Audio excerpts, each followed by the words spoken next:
I think heartbreak is designed to teach you lessons. I think everything bad that happens to you as a man is designed to teach you lessons. I think that's why God gives them to you.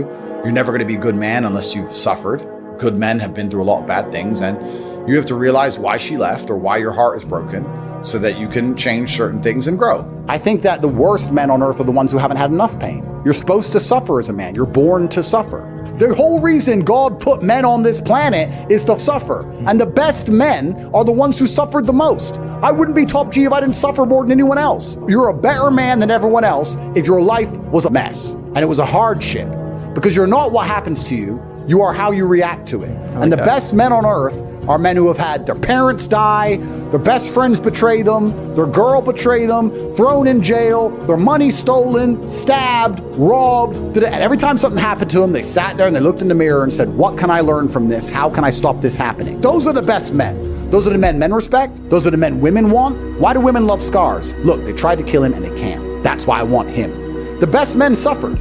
You find a man who's never been through suffering and nobody gives a shit about him. Men don't like him and women don't like him. Men are no good without it.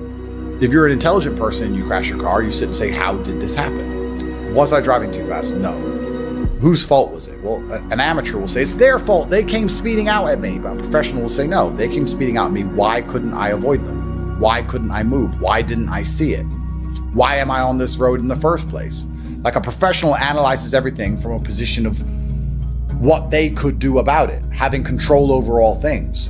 And it's the same with heartbreak. If you ask an amateur why his heart's broken, well, she left me because of blah, blah, and he'll just blame her like a dumbass. She's arrogant. She doesn't listen to me. Her friends convinced her to cheat. She wants this, that, instead of saying, I don't have what it takes to keep her. I don't have what it takes to talk in a way that makes her not want to listen to her friends. I'm not important. So if you self-analyze everything, then everything happens for the same reason. Whether, no matter what bad thing happens to you, including heartbreak, it all happens for the same reason, for you to analyze and get feedback. If you were more important and more successful, she was less likely to leave you. That's the truth. The thing about life is you become a better person via feedback. You don't ever become a better person via anything else, especially not practice. People say practice makes perfect, and that's the biggest mistake, because it's not true. Because I often get asked, Andrew, how do you speak the way you speak? And I say, well, feedback. And they say, well, you've practiced, right?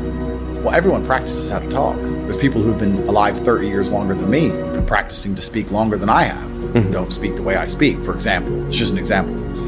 You have to feedback. You have to watch yourself talk. You have to see where you've made mistakes. You have to see where you say, like. You have to remove it consciously. You need feedback to improve. So if a woman left you, that's feedback. Learn the lessons and make sure it doesn't happen again. Or sit and blame her and pretend it's nothing to do with you and then wait for it to happen to you again, because it will. That's how life works. Like feedback I got from jail or my father dying or heartbreak or being stabbed or whatever it is, all of these things happen for you to learn from them. And everybody in life has these events and everybody in life has these traumas they can learn from, but most people are too stupid or too arrogant or too cowardly to sit down, blame themselves, look in the mirror, analyze the entire situation as if it was their fault, and see what they can do to prevent it from happening again. If I get wet in the rain, I blame myself. Why didn't I bring an umbrella? Why was I outside? Why was the car not nearer? Why didn't I check the weather? It's all me. Whereas the average person goes, why are you wet? It rained. And it's not their fault because the sky rains. It's not my fault. I can't stop the sky raining. Whereas I believe I could have stopped myself getting wet even if I can't stop the rain. It's a mentality. Heartbreak teaches you the power of understanding that in life, things will always get better if you try to make them better. There were girls who I dated when you were still a baby. So let's say I was 20 years old. And she was 19 years old, I was 20 years old, and we broke up for whatever reasons. This particular girl got some job where she had to move to London. And I was upset about it. If the heartbreak had never happened, well, I'd be that guy. I'd be with her now. I wouldn't have done all the great things that I've done. Heartbreak sucks. And you do have to deal with it. And again, know when to walk away without begging or humiliating yourself, especially in this day and age of DMs and messages being recorded and stuff. And each heartbreak, like with every bad event that happens in life, sets an important marker that you eventually look back on a longer timeline, and you see the growth and the self-improvement and maybe the hypothetical scenarios that would have happened had you stayed with that person or had you not been betrayed by that person. And yeah, it serves as very important markers on a timeline. But it's only once you progress a couple years past that timeline that you could see the knowledge in it, unless you do it the wrong way and let it spiral you into down the toilet of self-destruction, in which case then you're like, oh, well, that's when my life went completely wrong. So no, that's when you chose to give up. They're two very different things. A heartbreak's fantastic. I wish my heart could still be broken. That would be nice. Well, men live for women. This is the point. Men live for women in every single way. If women didn't exist on this planet, everything about my life would be different. I'd have fast cars because I like driving. But a lot of the things that men do, a lot of the things we say, the way you dress, lots of it is about trying to attract women, trying to impress women, and trying to have women hold you in a high regard. Because if women in general hold you in a high regard, then you as a high value man have your pick of the best women on the planet.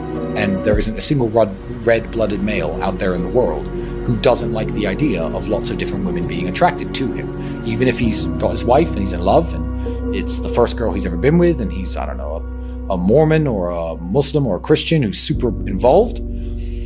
If you were to ask him, would you like to be unattractive to women or attractive to women just in general, he'd say attractive. Because it raises the impression people have of his wife, for example. So there's not a single man in the world who doesn't live for women in one way or another. Women teach you a lot about how to get women, which is actually quite interesting. Like, they do. Women teach you a lot about how to get women themselves. If you want to piss a woman off, ignore her. Don't insult her. Just don't reply. And you should know that, because when did a woman annoy you most? She ignored you. That's right. So like, you can learn so much from them. But women are the prize, effectively. Sexual access or access to sexuality has always been a prize for men that effectively had to be earned. You had to go to war and come back with a Valor Star, or you had to be a king or something to get access to sexuality. So women were the prize up until a certain point, and then if you're a high value enough man, you can say you become the prize, blah, blah. But effectively, women are a fantastic mirror, and how women treat you tell you a lot about yourself, because women are ruthless. And if you're not if they don't see value in you, or if they don't see value they can extract from you, you're invisible to them. You know, you can go to a nice restaurant with a girl and you can say, how many men are in here? And she'll say, 3 or 4. And she'll ignore every waiter. If they can't get something from you, you're invisible. So how women treat you in general is a good mark for how much value you openly exude. If they can instantly see value on you, they'll talk to you and treat you a certain way. People think that beautiful women are really bitchy and rude. No, they're not. They're actually very nice and soft and sweet. They're actually quite shy and insecure if you're that guy. But if you're not that guy, they're like, get the fuck away from me. Because they don't even want to bother having a conversation on any level because you don't exude enough value. So women are a mirror. They'll tell you everything you need to know about yourself. And you should pay attention to it and you should change it. No one is ever going to give a shit about you, even 1% as much as you have to give a shit about yourself. No one cares. No one cares about you if you're a man, ever. Everything is conditional. You don't get loved unconditionally. And that's a beautiful thing, because that makes you strive to create your own value as a man. And the problem that men have is we all go from a time when everyone cares about us to a time no one does. Women don't lose it until they're maybe 45 and childless. And they'll be like, oh, what the fuck's going on? Now she understands what it's like to become a 15, 16, 17-year-old man. Because we've gone through the stage. I remember my aunts and uncles. Hey, little Tristan, I remember, they all cared about me back then. Then you get to 16, 17, 18, you're out in the cold world and you're like, no one gives a fuck, do they? I can't pay my bills. I have no food. Nobody cares. Yeah, your mother and your father will care a little bit, but you have to care about them. So I'd say the duty of protection is the other way around once you become an adult, and you have to care about yourself. So the best advice I can give to anyone, especially the young men who are 13, 14, 15, who, are sitting in their room playing video games and their mother's still bringing them sandwiches, if she continues to care about you that much and you lean on it, you're going to be a nobody. And if she says, okay, you're 18 now, get the fuck out of my house, you're going to be a nobody until you make something of yourself. So the best advice every young man needs to hear is nobody gives a shit about you at all until you make them give a shit. People give a shit about me and Andrew now. Why? Would you have given a shit about me if I just fucking stayed in my room playing video games from age 18 till now? No, you wouldn't know who the fuck I was. As a man, if you truly care about the world, you need to improve yourself first, because as a man, if you're not capable, your love means nothing anyway, right? You can say I'm a man and I love my dog, But if you can't feed that dog, and you can't home that dog, and you can't afford to take that dog to the vet, and you can't protect that dog, then your love means nothing. Your love as a man is directly correlated to your competence and your capabilities. So when a man who is capable loves you, it means something. A man who's incapable loves you, it means nothing at all. So if you're incapable, not necessarily important, not necessarily financially successful person, it doesn't matter what you feel about anything, because you could be replaced and nobody gives a shit. So if you truly care about that, I guess the lesson is, if you truly care about an issue, as a man, the first thing you should do is you should improve yourself. If you have a woman who you truly love, instead of buying her flowers every day, you should improve yourself. If you have a town that you truly love, instead of, I don't know what you would do, instead of telling everyone how great it is, you should improve yourself, and you should start a business in that town so that there's more jobs in that town. It doesn't matter what it is. Self-improvement is the answer to showing your love for anything as a man. So when I see people say, oh yeah, I really love my girlfriend or whatever, and then I look at the guy, I say, no, you don't. Because if you did, you wouldn't be sleeping so long. You wouldn't be so insignificant. You'd be trying harder in some way. You'd be doing something. You're not doing anything. If you're not doing anything, you don't love anybody. I would say to all the young men out there who see me as a source of inspiration, motivation, knowledge, I'd again say something similar than I said to my brother. I'd say if I exist or not, if I speak or not, if I do podcasts, if you hear my voice, it doesn't matter. You can do all of this without me as a source of motivation. Everything I've tried to say to you and everything I've tried to tell you, I've meant it because I care about not you personally, but the way that men are perceived in this world and the way men carry themselves in this world.